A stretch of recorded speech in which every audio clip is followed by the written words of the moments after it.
Good morning. You have made it to another episode of Unpublic with Citizen Stewart, where we learn in peace with our friends, family, and allies. This morning, we have Ray Ankrum, who you know is a friend of the show and comes on oftentimes. He's my reliable player to be able to make sure that I have somebody who can chop it up with me and make sure that I'm not crazy.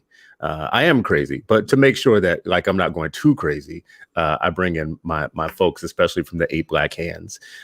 Ray, first of all, thank you for coming on this morning. But at the very top, tell people where they can find your blog so they can find more of your writings and readings.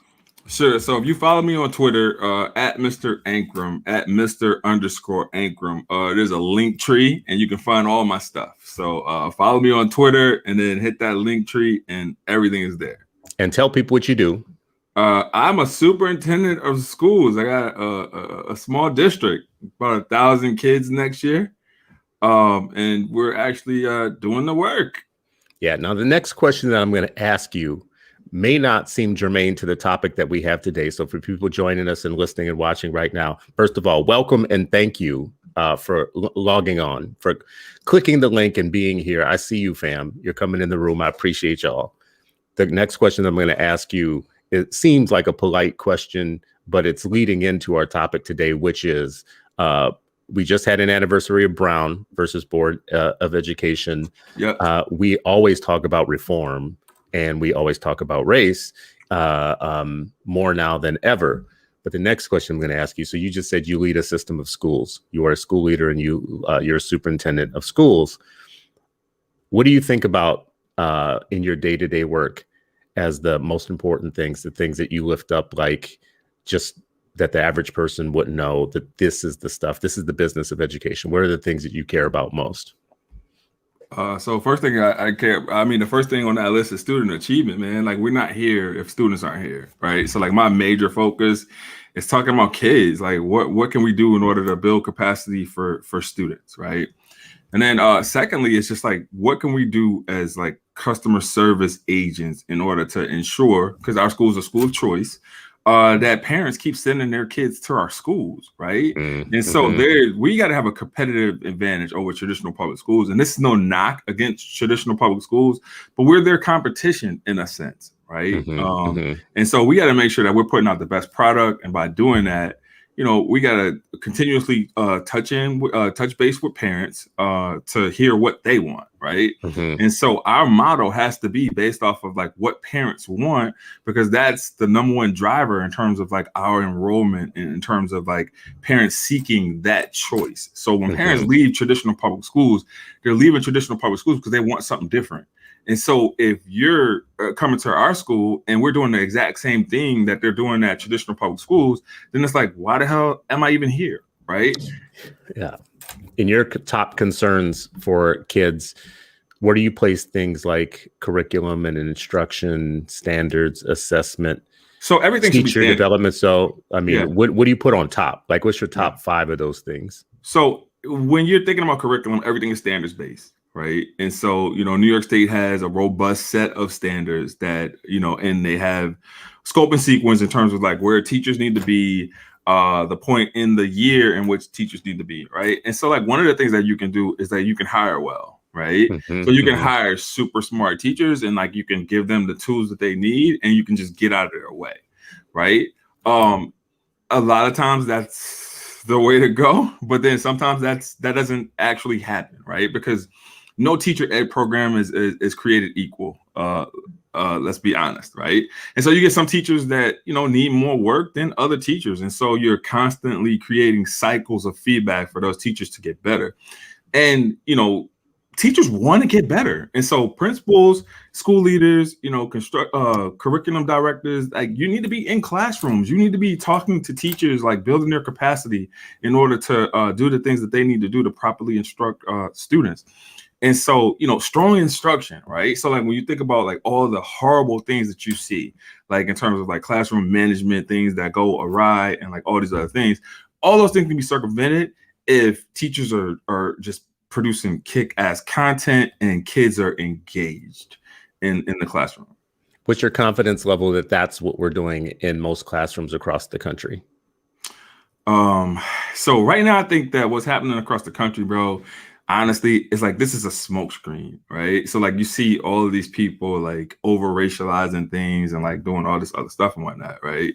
First and foremost, it's like man, man, it's tough. This is a tough conversation, bro. Because like it takes me back to January 6th, right?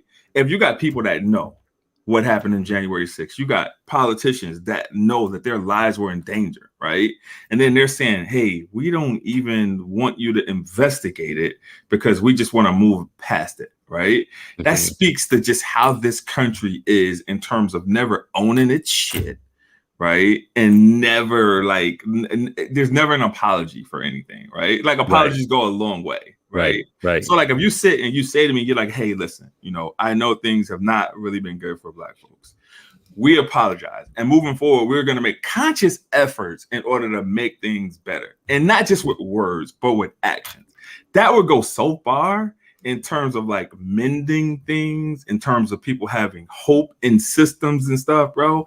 And honestly, as Black folks, all we want is a fair shake. That's it. Well, that's all I want. You want your 40 acres. I was about to say, I mean, like, don't speak for all Black folks. I mean, like, shit, some of the light-skinned Black folks want some land. So I don't know what you're talking about, bro. You do your thing, though, with your fair shake. Yeah, I want a fair shake. I want that blank check that Martin Luther King talked about, that check that has come back in sufficient funds. I want the check of justice actually to be paid. And it's not right now, but it's okay. Oh, it's okay. So I cleverly back into what we're talking about today, like by asking you these questions, because when I think about you, me, Charles, Sharif El-Mekki, the people that are the mainstay of this show who come every day, Elaine Wells, Michelle Johnson, Toya Algarin, Mama Toya, see you in the house, Miss Urity, I see you in the house too, Tanae Hamilton, see you there. I could keep going down the list. The folks who come that we're building family and network around, we are building around the success of our children, the things that we think that are most important. Good teaching matters. Great schools matter, great curriculum, pedagogy, scope and sequence, teachers that understand our kids.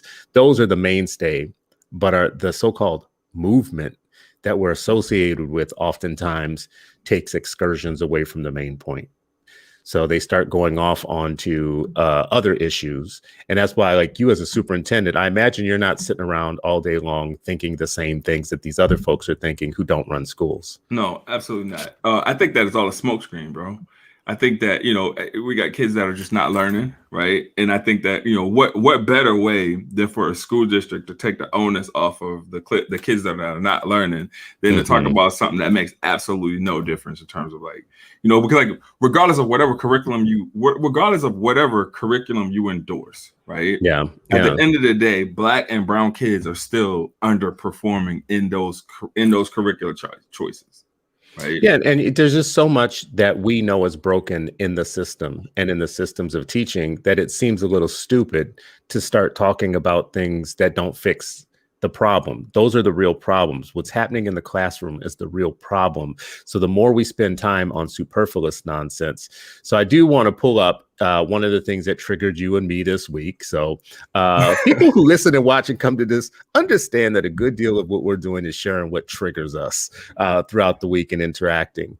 Heather, I call her Heather Harding all the time. I just want to say this. I love my people who have PhDs. Or EDs who are doctors who don't flaunt it and you don't know it. So I knew Heather Harding for a long time, and didn't pay attention. Forgot about the doctor. She never did the doctor thing. She did it recently, I think, because there was this big national push around like claiming your doctorate. But Dr. Heather Harding, who works for the Schusterman Foundation, had this Twitter thread that so touched my heart, because it hit all of my buttons. So in it, she starts out by saying this was the anniversary of Brown versus Board this week. And she's making mention that this is a good time as we talk about the Brown versus Board anniversary, as we do every year. It's been 45 years. It's been 50 years. It's been 52 years since Brown versus Board, blah, blah. The headline's always the same. On this anniversary of Brown, we're still not where we need to be, right? Okay, whatever. But what she is saying here is, it's weird that this year, that it's a year that we have to respond to this new growing movement, the anti-racism crowd within education reform. Yeah. She mentions a piece that you read and that I talked about here with from Rick Hess that says how anti-racism is derailing efforts to improve education. He had a co-author on that, John. He did. I'm not going to click on it because I don't remember who it was, but his point was basically saying, talking about racial justice and culturally relevant pedagogy and anti-racism stuff is going to ruin the coalition to get better schools and better education. And what I want to say, the opposite is true. The more they keep bringing up these culture war, white grievance issues, the less time we have to talk about what's happening in the classroom. Or in your case, what's happening even before the classroom? What's happening to the people that are coming looking to you for jobs in your schools who you're not hiring because you know that they're not ready, right? Like who's turning them out, right? Yeah. So, so Heather's point here is that basically she says that that we have to agree to disagree on these things, because we basically can't. We can't fight for better schools and better school systems and pretend like race doesn't matter or culture doesn't matter. And if we have to do that as membership within a movement, we're going to have trouble. And I agree. And it's not going to be good trouble. It's going to be bad trouble because we're about to cross swords. So anyways, I think this was a great thread. But look at Little Miss like this. These are the type of people we're talking about who come into your thread. White woman, who is part of this new movement of white women who are basically pushing back on critical race theory. She jumps in Dr. Harding's thread to say this entire thread is a straw man. No one says don't teach accurate history, but 1619 isn't accurate history. No one says racism is gone. Yes, they do. So stop lying. Yeah, that's the whole point. They exactly say that racism is no longer the thing that holds us back. Just that K-12 students aren't the ones responsible to fix it. By that, she means white students. Like she doesn't want white students being told that they have to play a role in the justice of other people. No one says de facto segregation isn't real, only that overt segregation isn't reform. So I'm not going to go on and on and on about what goes on in that thread. But here you have a very educated Black woman in ed world who is putting out the call. Listen, I've worked with all you guys before, but I'm not going to like sit around and pretend like anti-racism isn't just racism, because we know how double negatives work, right? Yeah. And even the response to her is what? It's that kind of she came in peace. She came in peace. She came in peace. We need to come in violence. Like, I love me some Heather. She came in peace and she laid it out and she's trying to keep friends. But anyways. Bro, I got to draw a line in the sand. Go ahead. Right? Do this. I don't give a shit about keeping no friends in this ed reform movement. If you are anti-racist, then I don't want you on my thread. I don't want to communicate with you. I don't want to do any of those things, right? Like, I know who you are now, right? And so it's kind of like the difference between subtle racism and overt racism. Like, once you come out and you've shown me like who you are, then there's no more conversations that we even need to have. Like, you can go your merry way, I'll go my merry way, and then, you know, we can be fans from afar. But I don't need to see anything that you're tweeting. I don't need to read anything that you're writing, you know, and like I'm good with that, right? So like, we don't need to have any more conversations about bringing you like center, right? Like, you're a racist, and I don't give a shit if you're a racist center, if you're a racist left, if you're a racist right, you're a racist. Did you say I don't care if you're racist? No. Yeah, I think that's interesting that we don't normally just call things out too when we see it. So let's get this point across. This article that she talks about, that she linked to, that you and I both read, from Rick Hess. Yeah. Rick Hess is at the American Enterprise Institute. Bro, soon I just went on that website. You went on. I just went on. So because I like when you give me advance notice, I like to prep, right? Yeah. And so I went on the website, right? And so I go to the scholars page, right? And I'm like, damn, yo, I'm absolutely. It's a scholarly think tank, right? So that I know that I'm gonna see some diversity in thought, right? And I know I'm gonna see just like I'm gonna see everybody, right? So like I go in and I have these grandiose expectations of seeing just all these colored faces and whatnot. And to my dismay, damn it, I didn't see one black woman on that website, right? Yeah. And you so talked about black men, right? I saw one black man. Yeah. I think there's 2 over there that I know about for sure, maybe 3. I don't call these people's names out. I don't give them oxygen. I'm not going to call them out, but I'm just going to say, like, I've had interaction with some of them. I respect some of the folks that we share stages with at times. Others I have substantial enough disagreements with on issues of race and policy and education that that we just can't mess with each other. Did you see a black woman? I did not see a single black woman. I think black women are pretty smart about the company they keep most of the time. Yeah, so but you wouldn't want that represented in scholarship, though. If you're creating this montage that like, hey, this is like a think tank of just like hella smart people. Are you? This is a point that I think needs to be made exactly about this right now. This is the moment to make this point. There are different kinds of black people in ed reform, and everybody's got to search their own conscience about where they want to sit. But the point that I need to make is AEI, though I agree with them on some things and puts out some things that I enjoy, and I've had meetings there or whatnot, they're about to be the harbor master for a book from Charles Murray that says there's no such thing as systemic racism, that actually the real problem for black people is their deficiency in culture and they have lower IQs than white people. It's literally going to say that. This isn't me being hyperbolic. This isn't me making something up. So what I do not understand. It's his bell curve part 2. This is his thesis. This is his ongoing thesis for years, that science tells us that the races have different IQ levels. And that's the thing that makes some people poor and some people rich. And that's the thing that changes all of the statistics. It's not that there's any systemic racism or inequality. Can you imagine that you are now a black man sitting in the institution that's a harbor master for that book and that premise? I can only imagine 2 types of black people. I can imagine the type of black people that stand up and say, I do not believe that the problem with black people is that they have lower IQs and that they have a deficient culture. I actually believe that black people are in a 400-year struggle for their freedom in the United States that hasn't been done. So I'm out. I'm leaving. But the second type of black people are to say, well, I can kind of see your point. No. I can kind of see a little bit of what you're talking about. Or, I disagree with it a little bit, but blah, blah, blah, blah, and still keep their black asses sitting there. No, that's Samuel L. Jackson and Django. Yeah, that's a good visual. And listen, I get what would make you be the kind of person who is black and feels like you're part of the black exceptional class. And so when people talk about blacks that way, they're not talking about you. So you will keep your seat there and you will keep your friendships and you will do your thing. I think the rest of us, though. How can you sleep at night, though? No, bro, we got to unpack this, right? This is the way you can sleep. One way you can sleep at night is because you believe it. That's one way you can sleep at night, is that you agree.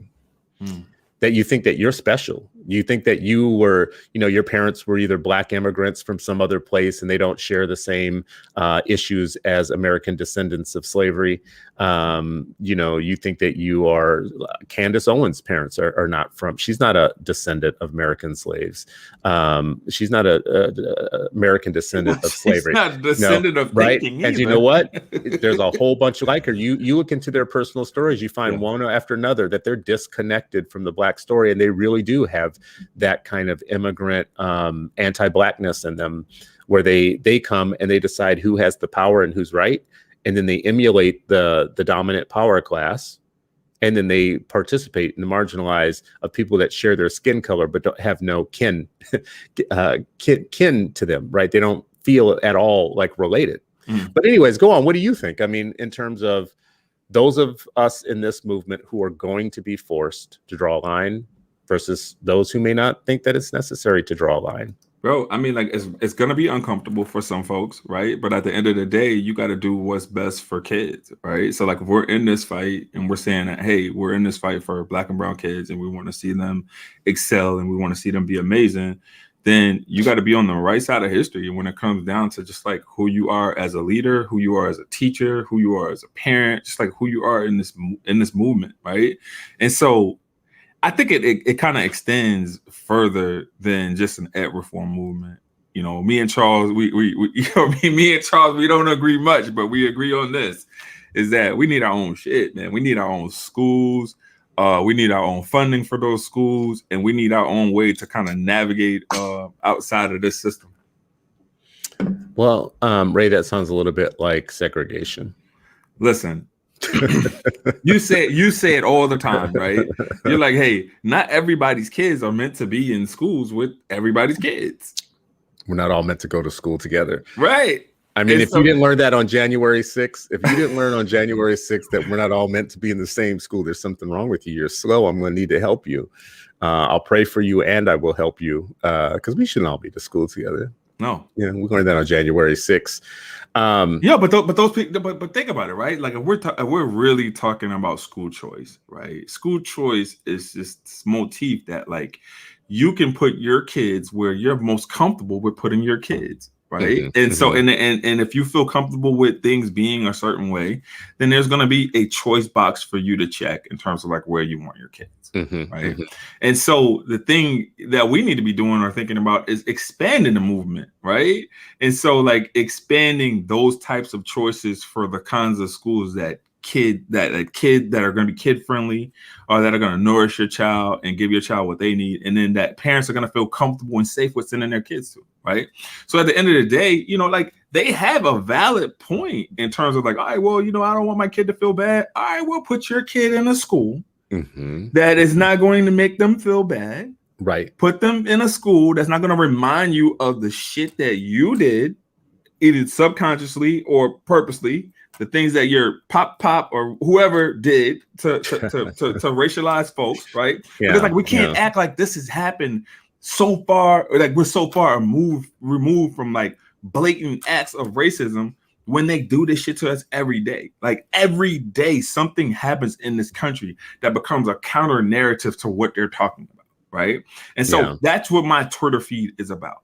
It's like I'm gonna find something that's gonna show you that there's racism in schools, and every day a Black child is affected by something that 80% of folks that represent the teaching coalition do to Black kids. So you're not going to one-side this. You're not going to say, oh, because of a theoretical framework. This is not even a person that we're talking about here, right? We're talking about a goddamn theory. This reminds me of like Allen Iverson in Practice. Right? We're talking about practice. No, right? This is what's so interesting though is I get the Allen Iverson, like when he was like, we talking about practice, but the thing in our situation is we're not talking about practice. No, this is real life. This is the game.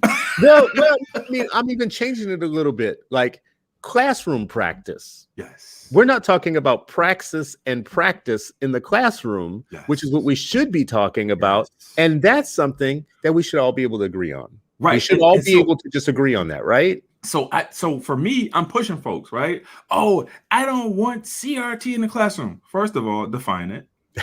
And tell me where tell me what it is, right? And give me explicit examples of when you have seen critical race theory in the classroom. And then let's talk about that, right? But until then, you're gaslighting, right? And when I see folks that put up anti-CRT stuff, regardless of whatever social media forum it is, right? And the only people that are liking those things that you are putting up are people that look like you, that is the social media equivalent to a Klan meeting. Ooh, damn. See, you went there. Like you did that. If COINTELPRO is listening, Ray Ankrum said that. Chris Stewart did not say that. Listen, I want to do a role play with you because I know educators like to do role plays. All right. So now you're going to say to me, you're going to say CRT is indoctrinating our kids. Okay. And then I'm going to say something. And then you just keep saying at one point. Okay. Yeah. All right. CRT is indoctrinating our kids. We are pulling teachers from the lower end of the cognitive pool in our teacher education programs in higher education. Go. CRT is indoctrinating our kids.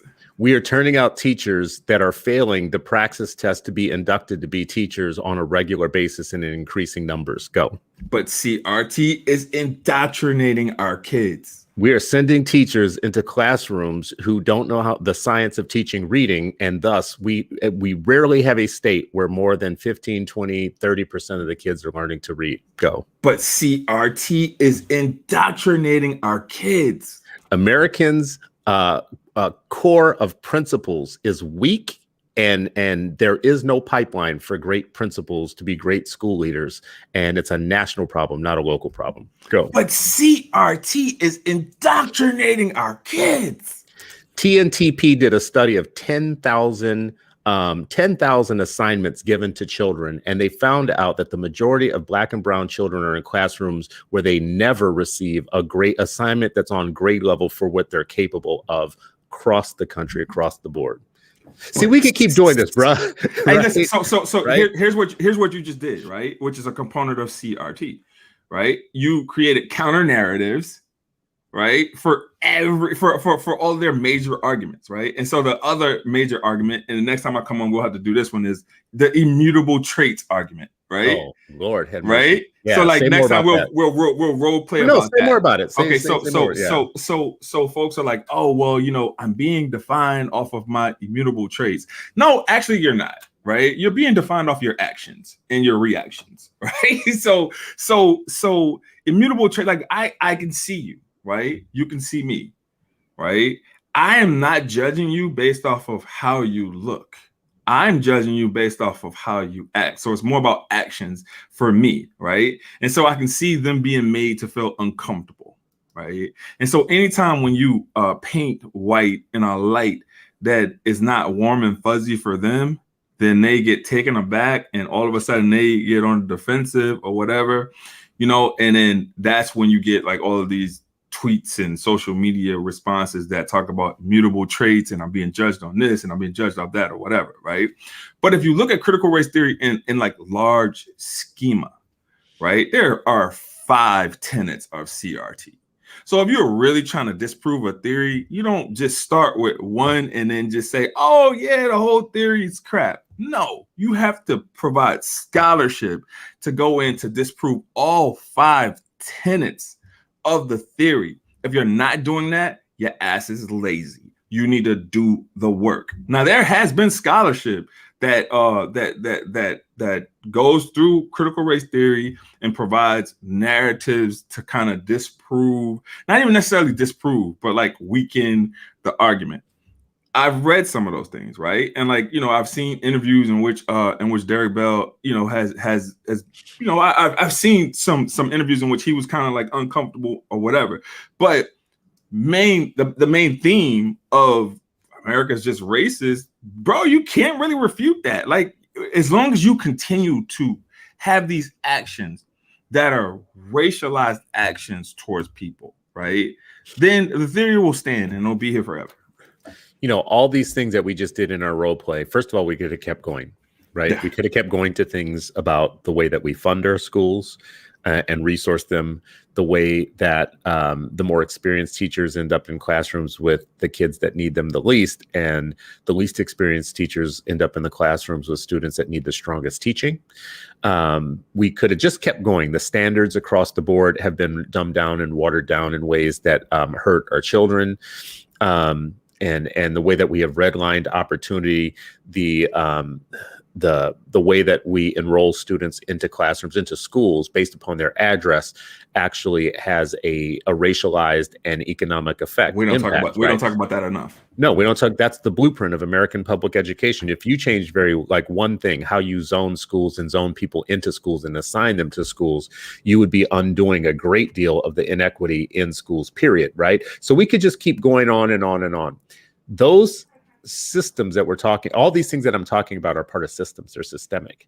The teacher prep is a system. The teacher evaluation and induction and monitoring is a system. The development of principals is a system. It's a broken system, but it's a system. How we fund the schools is a system. How we decide which schools are going to do which curriculum and which reading program is going to go into which school and all of that.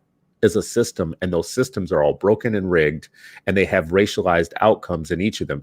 You don't have to believe in CRT to be able to say that, right? Like CRT. I agree. Yeah, CRT doesn't require you, but CRT is a critical lens. And when you see people who say, I don't want to put a critical lens on all the things you just said, I actually just want to bypass all that and go to making whites, like we can't make white kids feel bad. Mm-hmm. Why does that make sense? Why does it make sense if we're going to share a movement? We should all agree that teaching is not what it should be right now. But we have some group, a small segment of the reform. I just want to keep putting this out. It's a small group that keep doing this to us. But so the things that are happening in classrooms are conflated, right? And so people confuse critical race theory with culturally responsive teaching. Like they both have the same acronym. Both of them are CRT. Like, you know, if you think about it from like a micro level, but in culturally responsive teaching, like you're not gonna make anybody feel bad about themselves. Like you're empowering people based off their culture, because you're kind of propelling them to believe more in their culture, and then also to see the human side of other people's culture, right? And so if you're telling me that you're against seeing the human side of other people's culture, then that's something that we have to unpack in terms of like what's really going on and what the large play is about. I think this is a crazy quote from Michelle Johnson here. She says, y'all, I listened to a teacher say that Thomas Jefferson was not racist because he loved and had children with a Black woman. What a counter narrative. he loved his slaves. He loved his slaves, boy. Right. I mean, are we going to talk about that Sally Hemings was 14 and Thomas Jefferson was a pedophile and a sociopath? Don't do that, man. They don't like when you do that. They don't like when you tell the facts about what happened. Yeah. Are we going to talk about the fact that in Notes from Virginia, Thomas Jefferson, who people want us to revere and teach our kids as a reverent character, he wrote that because of Black skin, Black people are monotonous and can't express different emotions like love and ardor, and they don't know the higher arts. They've never produced a poet. They've produced lots of people who can understand language, but never a poet. And then he attacked I want to say Phyllis Wheatley, poetry as being beneath the dignity of his criticism, because we're just so inferior. He wrote specifically in Notes Virginia, there will never become a time where Black people can be incorporated into the American mainstream. So the best option is to send them back to Africa, because the reason is a million recollections, his exact words, a million recollections of the harm done to them by white people and the continuing belief in white people that they're inferiors. Basically, what he was saying means that we'll never be a united country. So all this fuzzy stuff we like to teach about, well, the founders knew that it wasn't perfect then, but they thought for sure at some time in the future we would grow into a diverse melting pot, blah, blah, blah. That's the American miracle. Knock it off. Knock it off. Teach your white kids that, but don't teach my Black kids that. Don't even really teach your white kids that if you no, because that's the problem. Smart, that's the problem. That's the problem. What is? But by them teaching their white kids that, like them teaching them that is a manifestation of what's happening now, right? Like because here's the thing, right? I'm not saying that that there's a cure-all to racism, but having tough conversations with your kids, with your white kids, about what has occurred and what can continue to occur if you don't shift your mindset, then that's a perpetuation of racism. That's a perpetuation of racist acts, right? Mm-hmm. And so I think that all these things can. I'm an optimist when it comes to this, right? I think that all of these things can be solved if we had tough conversations about what race means in America, what things have been done to racialized people. That's not going to happen, though. That's not, I know, but I'm saying, and that's kind of what I want for this ed reform movement. It's like, okay, you're saying all these things over there. We're saying all these things over here. Let's meet in the middle about what you guys have done, right? And then let's talk about how we can move forward from this point on, right? I have a better plan, Ray. Yeah, go ahead. Here's my better plan. Mm-hmm. Let's agree to disagree. We're not going to agree on race and history. It's not in your best interest as white people to tell the truth about history. I'm not dumb. I'm not dumb as a person of color. 400 years later, after many attempts, Thurgood Marshall thought, because we started this talking a little bit about the Brown anniversary, Thurgood Marshall predicted that within 5 years, the schools would be integrated and American racism would be broken down because everybody would be going to school together. 5 years. Okay. Derek Bell, who worked on those cases and those lawsuits that came after those 5 years, learned about 10 years or 15 years later that we had been had.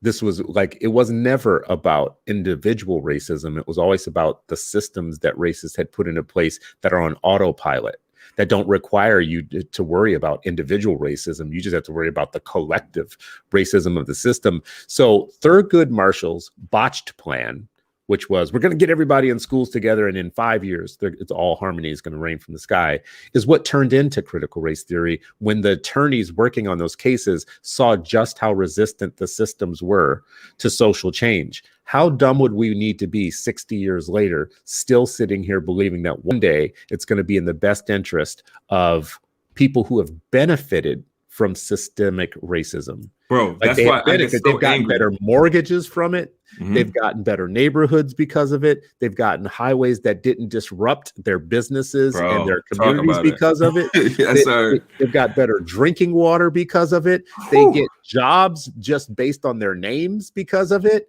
Yes, they sir. have more access to capital, to people in powerful places because of it. We would have to be really dumb people of color, historically marginalized people, if we thought it was ever going to be in their best interest to say, you know what, that was wrong. We shouldn't have done that, right? Bro, but think about this, right? And this is why I get so upset when folks like Pondicio, you're the homie. I'm not really coming for you, right? But like when folks like Pondicio use quotes from MLK, right? And they're like, oh yeah, and the start of, this utopic situation or whatever between blacks and whites, right? And so, MLK had a dream, but here it is, we're talking 60 years later. Everything that he wanted is even worse now for black people. And this is 60 years later, bro.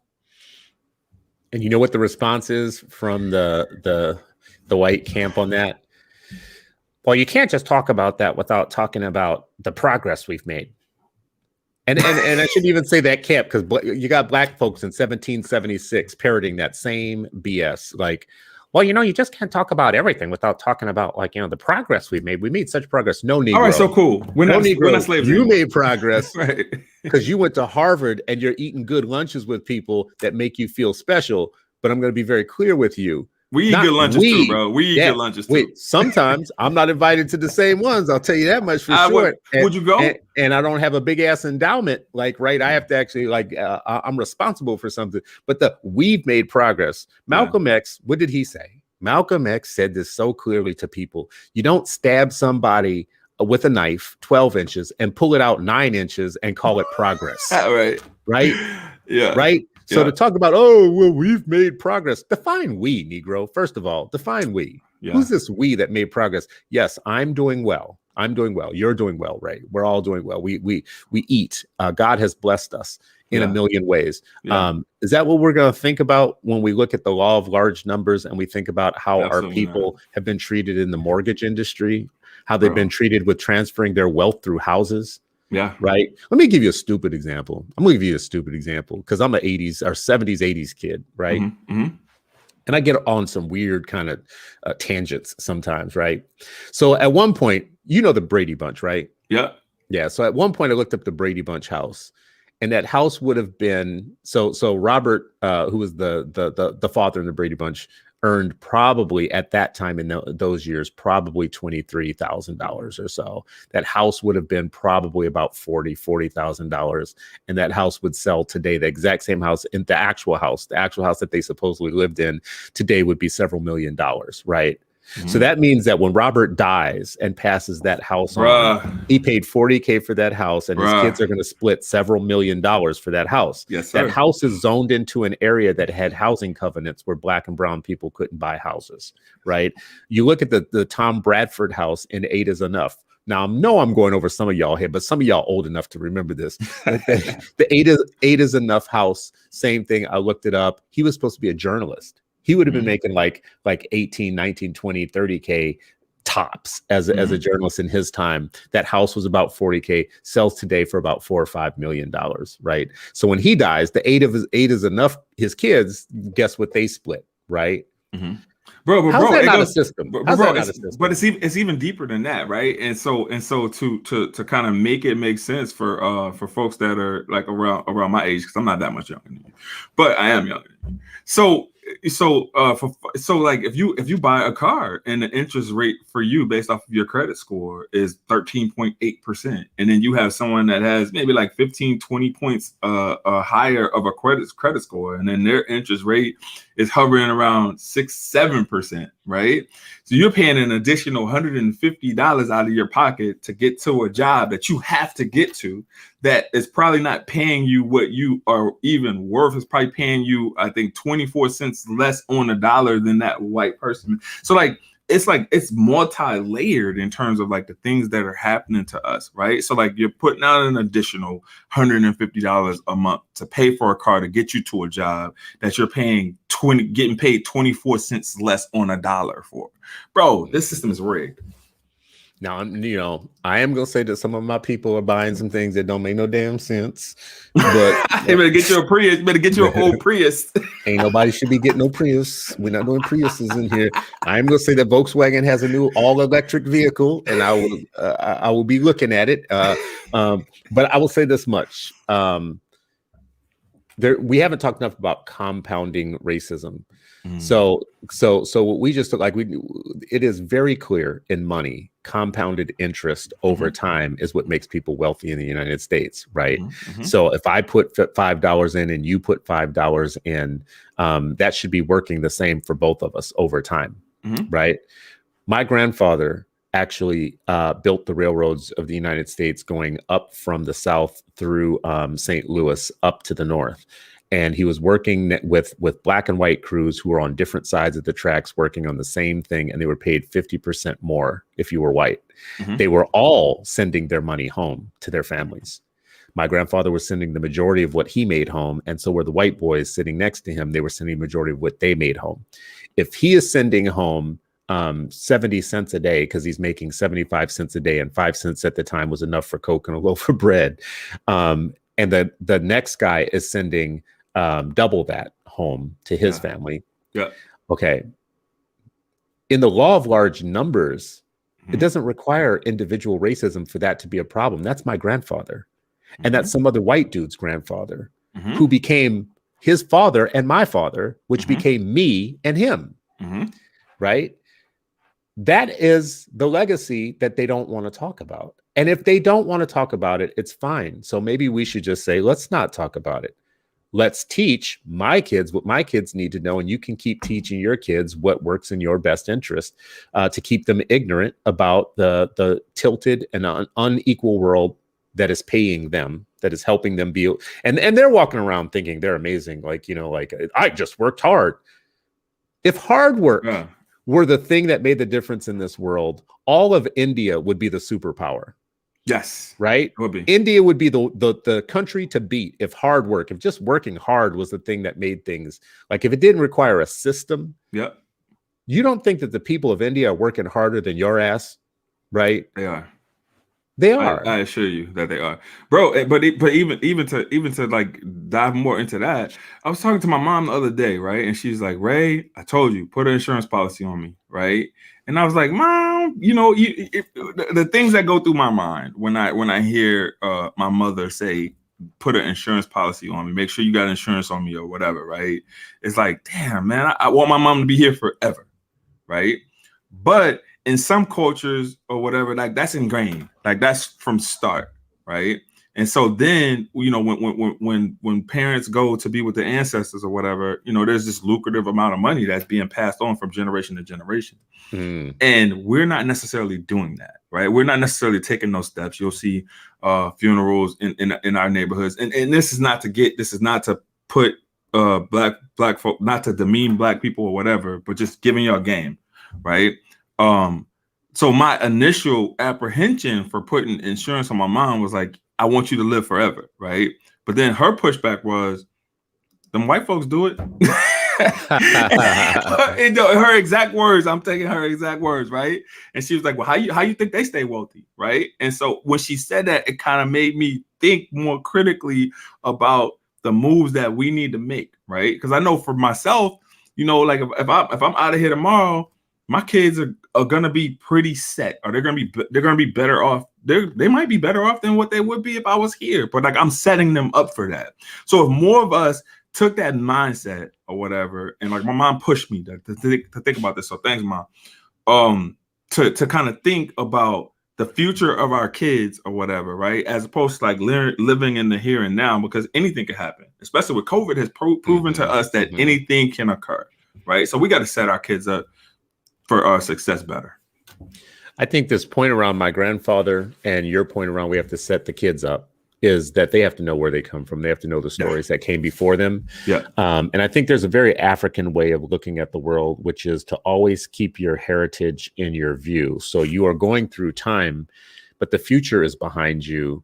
And the past is a accurate representation of everything you've achieved. There is this legacy, this heritage. There are all your golden statues, all your life and ancestors are in view. You see them, and you are contributing to that, which makes you a good descendant of your ancestors because you're paying attention. The Eurocentric way of looking at the world is that's all going behind you, and you forget it. It's very disposable. You forget it the moment it happens. Mm-hmm. So you try and take over the nation, and you have an insurrection on January 6th, and in 2 months later, 3 months later, 4 months later, you can't even pass a commission to study it, even though it's the most crazy thing that's ever happened in history, because it's quick history. They just consume it and go. But there is a futuristic, always like thinking about the future, the next thing, the next profit, the next big thing. So for us, it will never serve us to take on their mindset about the world, because what's behind us actually could inform us and make us smarter about what we should do next. Like, so we should stay Black conservative. To me, is sticking with the things that have worked for us as Black people, not conserving the things that have served somebody else. So I'm only making that point to say this. I just told you the story of my grandfather. I see Mark Gaskins put here. That would be an interesting project. What work did your grandparents do? And how much did they get paid, right? If everybody had to answer those questions, if white, Black, Mexican, everybody had to answer those questions, and you had to really think about it. There's no way, first of all, like my grandfather, I told you he built railroads. I'll tell you two other quick things. When he was in the war, he showed me a picture. He pulled out his war picture once to me and showed me that they had arranged the Black units from dark to light. The meticulous picture. So it was this big group of people, and from left to right, they went from dark to light, and someone meticulously arranged them in that way. Buckwheat from our gang was in that picture all the way to the left, right? Like in the same thing. And all the light-skinned ones were officers. That's systemic. That was something that was done in his time. That was systemic. And then he became a Ford man. He worked at the Ford plant for years. And that's how he bought boats and houses, several trucks. Like my grandfather was that dude. That dude bought multiple, like working a union job. And we always hear about unions.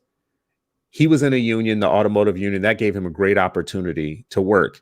But in that union, the white boys got all the best jobs, and they put all the Black employees in the rooms where they spray painted the cars, the trucks, and they all got cancer. My grandfather got cancer, had a hole cut in his throat, and had to live with that for the rest of his life, right? But he had a good job. It was a good union job that paid well.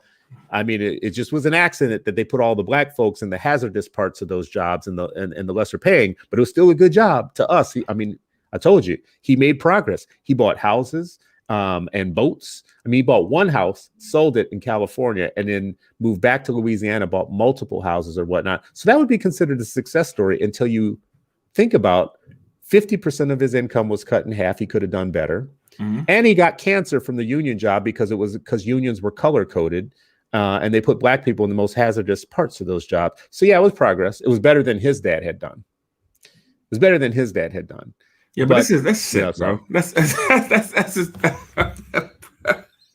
That's America.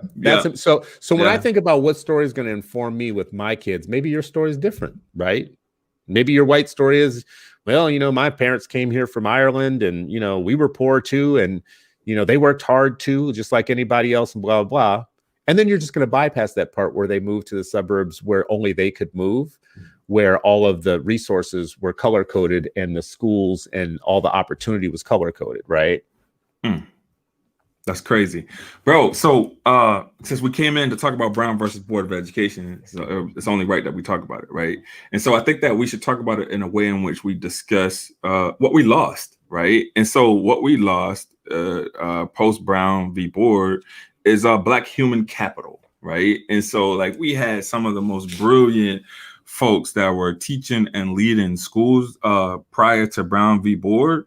And after Brown versus Board of Education, they got pushed out by unions, right? You were just talking about unions, and those very same union mindsets are the ones that pushed our greatness out of the classroom.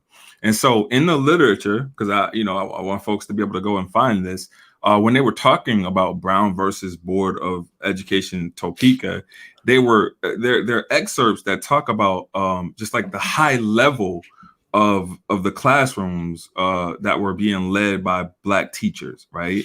And how the things that were occurring in these Black-led classrooms were just so much better than what was happening in white classrooms, right? And so I will definitely post a link at some point that can lead you guys to that scholarship, but it is captured in the scholarship that Black teachers were outperforming white teachers prior to integration. And they were more educated. People forget about that. So there was a point in time before the unions, there were Black teachers unions and white teachers unions before they came together. I don't think people know this. It was something like in the 80s. Percent of Black teachers were college educated and certified versus in the 70s for white teachers, like the percentage of them.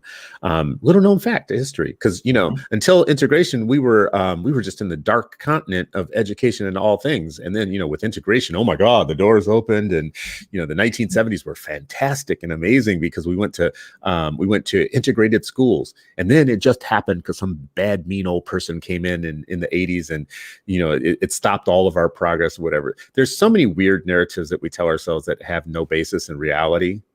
But the clarity that we need, and that I think, like even in this discussion, that the bottom line is where we started, to me, in a lot of ways, which is we need to stick to the things that we know that are going to matter. They're going to get our kids a good classroom education if they're going to go to schools.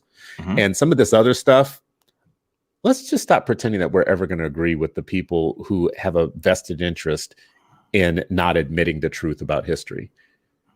Like, it just doesn't make any sense. Everything you've ever learned in college or in any of your college classes about human behavior tells you that it's kind of like, I don't know. We tell ourselves a lot of things in different parts of our lives that keep us safe from reality. So my college experience was probably a little bit different than other folks' college experiences. So in high school, grew up in Louisiana. So my sophomore year, my freshman and sophomore year, was in St. Tammany, the heralded St. Tammany Parish School District.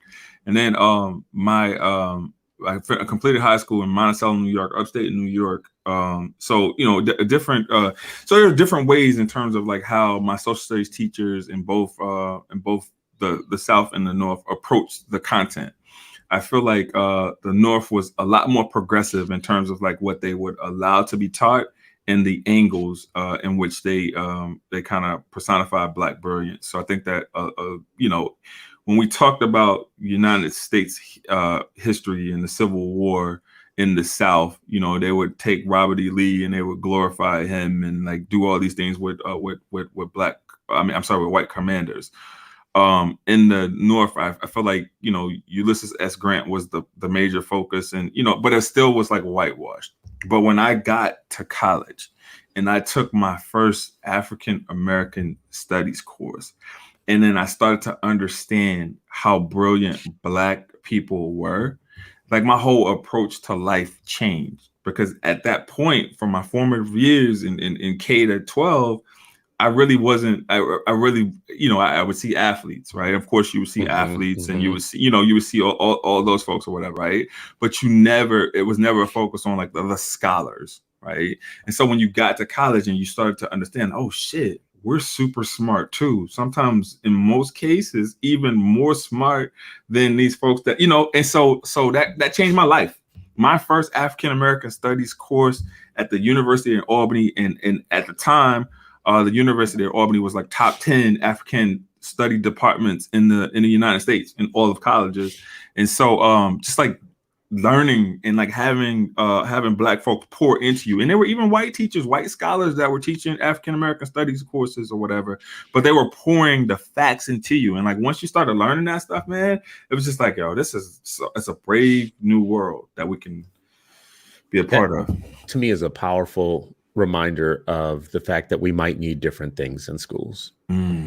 Right. And the fact that it took you that long to get to a class that was that affirming, and that poured into you what you needed to know. Maybe some other kid in that same community didn't need that, but I needed it. You needed it. At some point, I needed somebody, because the messages that I was getting in mass media about my people was that we were always the sidekick. We were always the comedic relief. We weren't the ones that figured out the big plan or contributed the most. Our money doesn't even have us on it.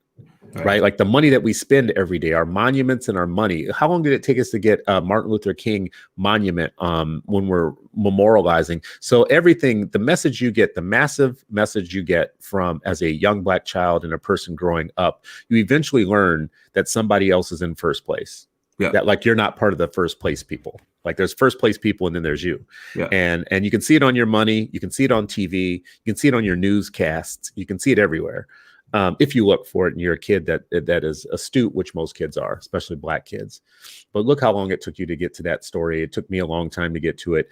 I had people who put certain books into my hands that like made all the difference. Yeah, like I get done reading a book and you're kind of like, oh my God, there's so much I didn't know about the world and myself, that it became this thing where I understood the world's lying to me.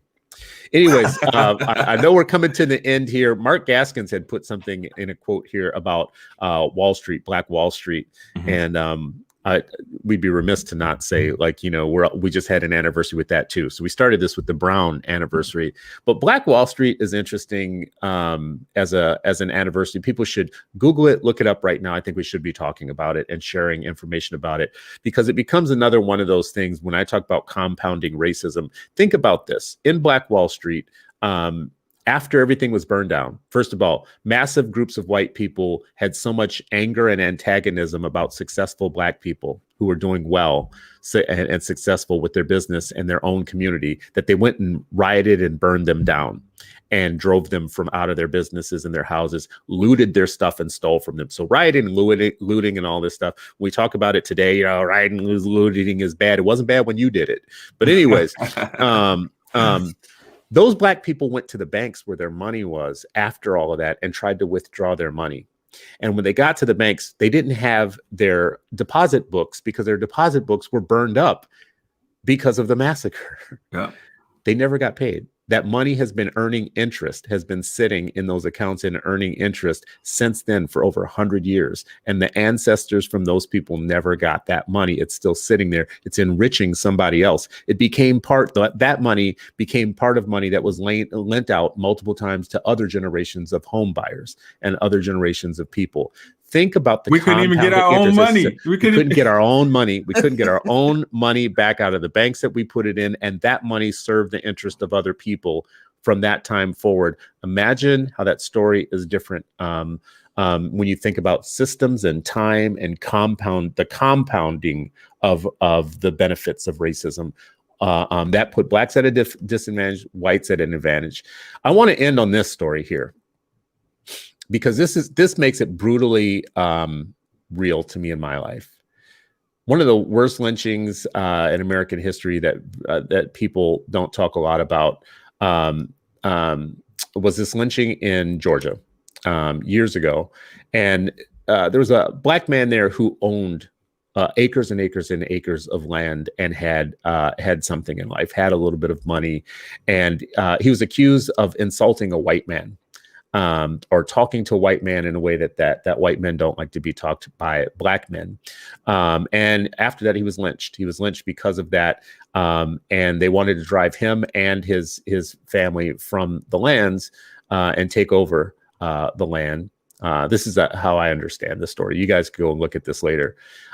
His wife, Mary Turner, was pregnant at the time, and when she protested the fact that he had been lynched and killed, they hung her by her feet upside down, cut her baby out of her, and stomped the baby's head with their feet, and then let her bleed to death, and tortured her.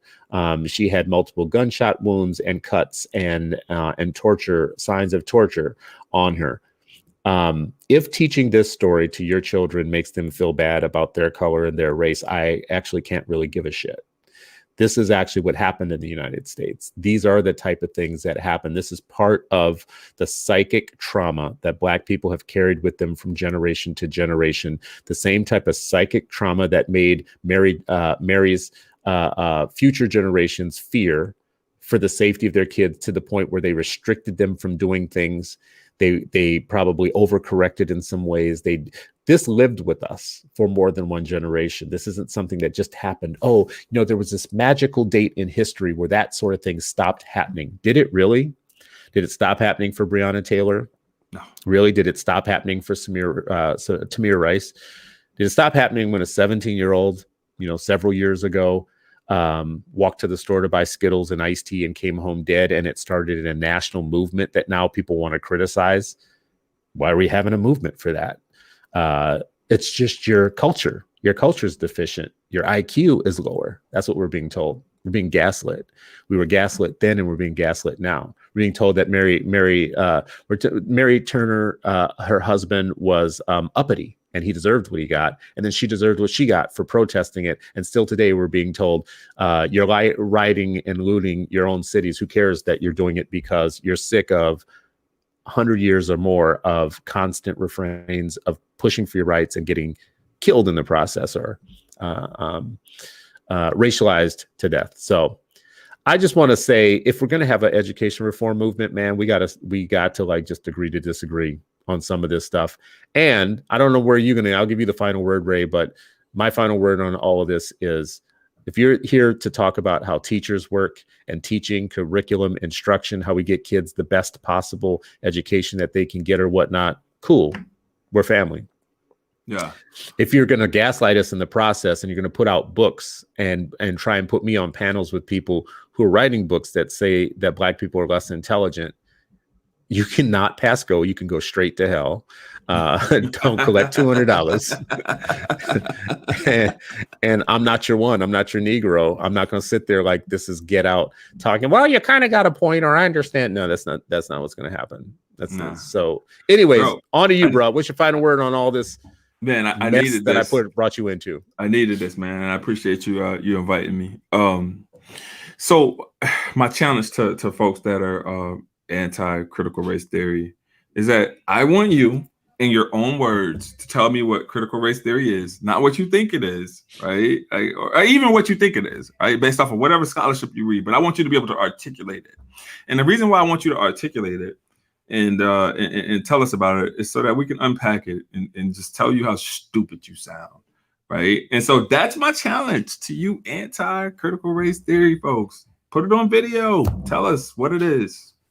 And we will be able to talk about actual things rather than the ghost of CRT. So anyways, brother, I appreciate you. Thank you so much for coming on the show again. We'll have to have you back again, because we know that this story is not going to be over. Never. Right. Not going to be over.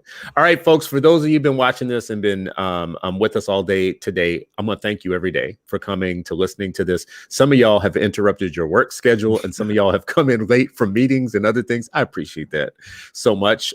We need to build family around these issues. We need to we need to have each other's back, because we're about to be put into situations that are going to be very uncomfortable to stand alone on. So let's not stand alone. We're all together. We're in it. We're going to save our kids. We're going to do great things for our children, and we're going to fight, because actually God gives us a mandate. These kids are worth it. They have unsurpassable worth. This country has not been good about understanding their brilliance, and we're not going to stand for it. We're going to stand together, and we're going to stand against the injustice that is being visited on our kids. Michelle Johnson is pointing out tomorrow's Freedom Friday. Yes. Yeah. Tomorrow's Freedom Friday. We got a good show for you, so come and watch.